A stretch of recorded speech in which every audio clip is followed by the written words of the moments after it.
A'udzu billahi minasyaitonir rajim. Bismillahirrahmanirrahim. Kita masuk pada tafsir surat Abasa. Abasa bermakna ia yang bermuka masam. Abasa wa tawalla. Dia bermuka masam dan berpaling. Siapa yang bermuka masam? Yaitu Nabi Muhammad sallallahu alaihi wasallam. Anja'ahul a'ma, setelah datang kepada Nabi al-a'ma, orang yang buta. Nabi bermuka masam dan berpaling dari orang yang buta yang bernama Abdullah Ummi bin Maktum, karena saat itu Rasulullah sedang berdakwah kepada tamu-tamunya yang berasal dari pembesar kafir Quraisy, diantaranya adalah Walid bin Mughirah, yang Nabi sangat ingin mereka itu bisa masuk Islam, karena dalam perhitungan Nabi ketika salah satu tokoh kafir Quraisy itu masuk Islam, maka akan banyak pengikut-pengikutnya yang juga akan masuk Islam. Dan Nabi berasumsi bahwasanya sahabat beliau yang buta, yaitu Abdullah bin Ummi Maktum, itu bisa ditangguhkan pertanyaannya yang diajukan kepada Nabi, karena sahabat itu tentu paham akan kondisi Nabi saat itu. Tapi ternyata Abdullah bin Ummi Maktum terus menerus kemudian bertanya kepada Nabi, sehingga memutus konsentrasi Nabi dan memotong pembicaraan Nabi. Inilah yang membuat Nabi kemudian bermuka masam, tidak senang atas pembicaraannya yang dipotong, dan Nabi berpaling, tidak menghiraukan Abdullah bin Ummi Maktum, yang waktu itu Abdullah bin Ummi Maktum juga tidak tahu karena kebutaannya bahwa Nabi itu sedang berdakwah kepada para pembesar kafir Quraisy. Karena Nabi ini bermuka masam, yang sebenarnya juga tidak keliru di dalam konteks pembicaraannya ini ya, maka Nabi ditegur oleh Allah Subhanahu wa taala. Di sini Abasa menggunakan persona ketiga, kata ganti ketiga, dia. Ini menunjukkan pertama bahwa bermuka masam kepada orang yang bertanya tentang Islam itu merupakan satu hal yang sangat buruk di hadapan Allah Subhanahu wa taala.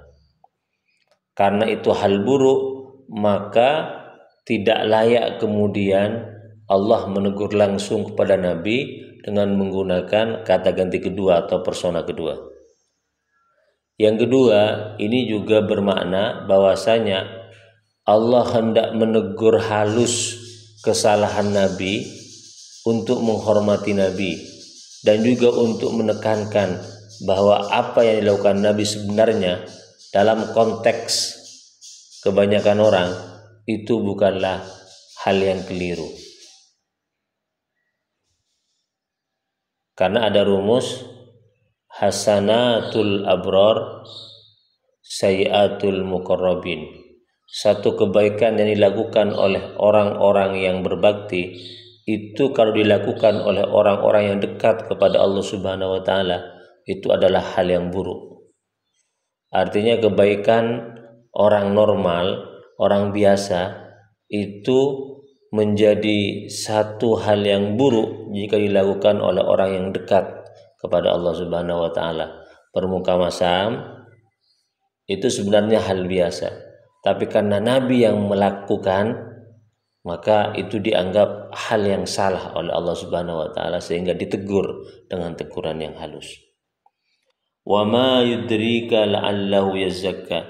Wa ma yudrika, apa yang membuatmu tahu Nabi, la'allahu, barangkali, hu al-a'ma, Abdullah bin Ummi Maktum, yazakka, ingin menyucikan diri.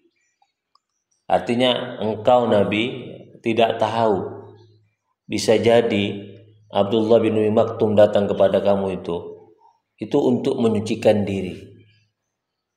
Nabi enggak tahu tentang itu. Au yazakkaru, atau yazakkaru,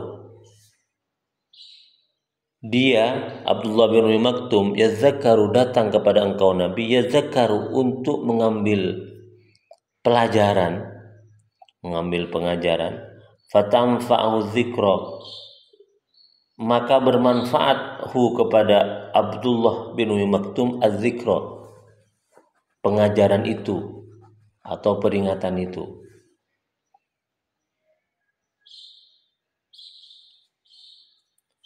Amma man istaghna, ini kontradiksinya ini.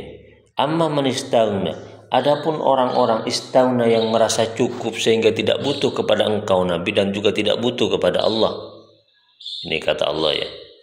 Karena kata istaghna itu berasal dari kata ghaniyah. Ghaniyah itu cukup. Kalau ditambah sin ini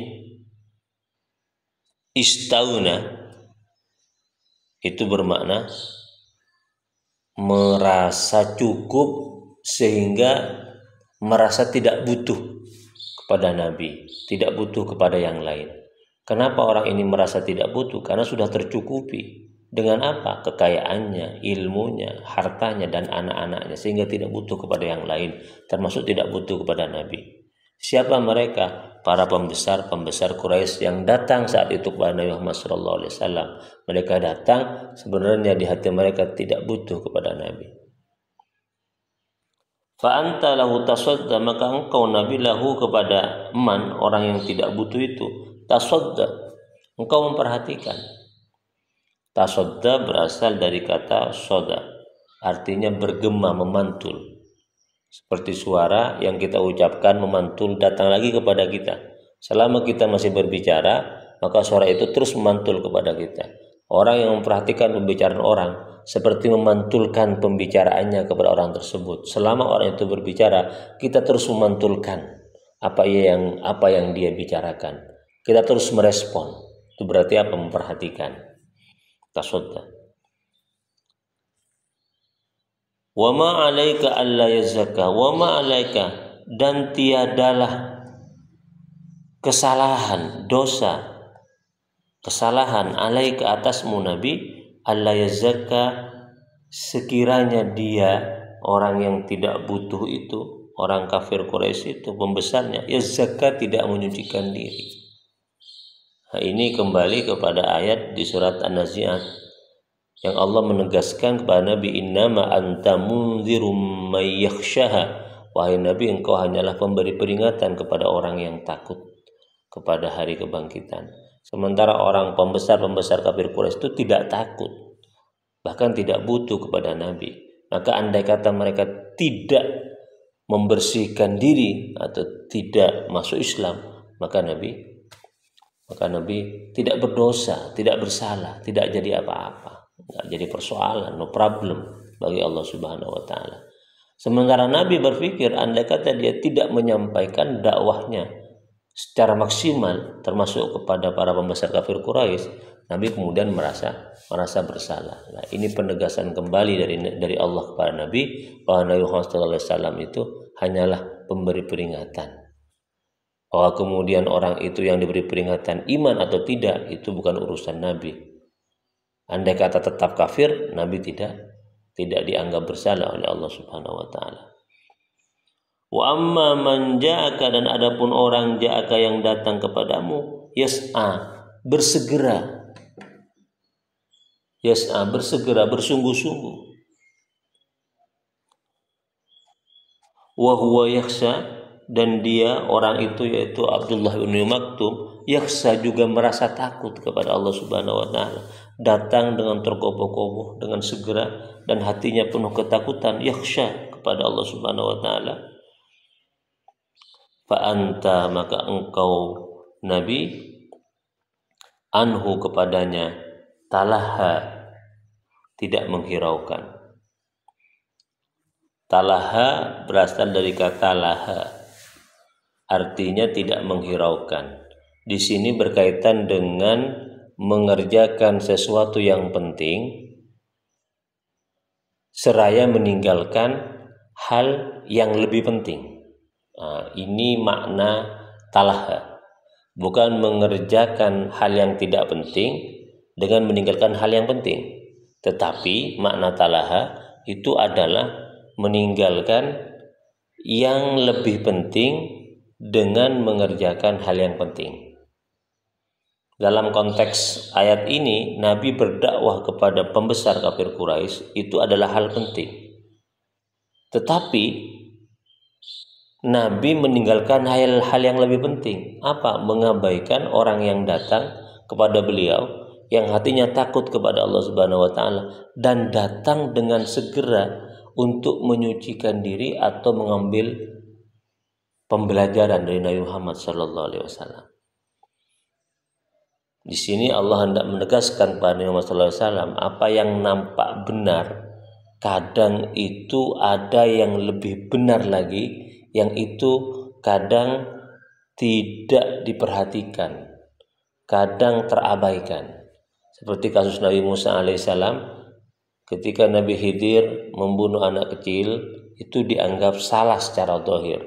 Ketika membocorkan perahu nelayan di pinggir pantai, di dalam pandangan Nabi Musa itu merupakan perbuatan yang salah, secara zahir salah. Padahal lebih jauh lagi itu merupakan sebuah kebenaran. Nabi Musa ditegur oleh Nabi Khidir alaihissalam agar cara pandangnya itu bisa lebih bagus lagi. Sementara Allah tidak ditegur oleh siapa-siapa, tetapi langsung Rasulullah ditegur oleh Allah Subhanahu wa taala, karena Allah itu ingin langsung mendidik Nabi kekasihnya sehingga menjadi orang yang paling agung di muka bumi. Makanya Nabi bersabda, adzabani Rabbi fa ahsana ta'dibi. Allah yang mengajariku sehingga itu merupakan pengajaran yang paling bagus. Kalla, sekali-kali jangan. Kalla, sekali-kali jangan. Innaha tadzkirah.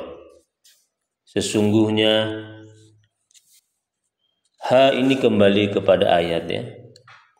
Kembali ayatul Quran, kembali kepada Al-Quran. Tadzkirah, peringatan. Katakanlah di dalam Al-Quran itu mengandung 3 makna. Yang pertama bermakna ancaman. Ancaman bagi orang yang layak diancam. Jadi ini sebuah permulaan ayat Al-Quran yang dalam konteks ayat tersebut berkaitan dengan orang-orang yang layak diancam oleh Allah Subhanahu wa taala.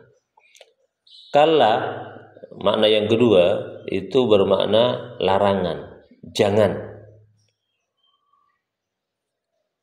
Sementara makna ketiga, kalla itu bermakna haqqon, benar. Dalam konteks ayat abasa ini, kalla di sini bermakna yang kedua, jangan. Larangan kepada Nabi agar tidak mengulangi perbuatan itu lagi, yaitu bermuka masam kepada orang yang datang kepada beliau. Kata Sayyid Qutb, ini merupakan teguran Allah yang paling keras dalam Al-Quran. Karena kata kalla di sini satu-satunya yang ditujukan kepada Nabi Muhammad SAW. Hanya ada satu kalla dalam Al-Quran yang ditujukan kepada Nabi yang berbentuk larangan, dan itu ada di dalam ayat ini. Kalla innaha tadzkirah. Sesungguhnya ayat Al-Quran tadzkirah adalah peringatan. Faman syaa dzakarah, barang siapa yang berkehendak betul-betul bertekad, punya tekad yang luar biasa, dzakarah, akan mengingatnya. Mengingat apa?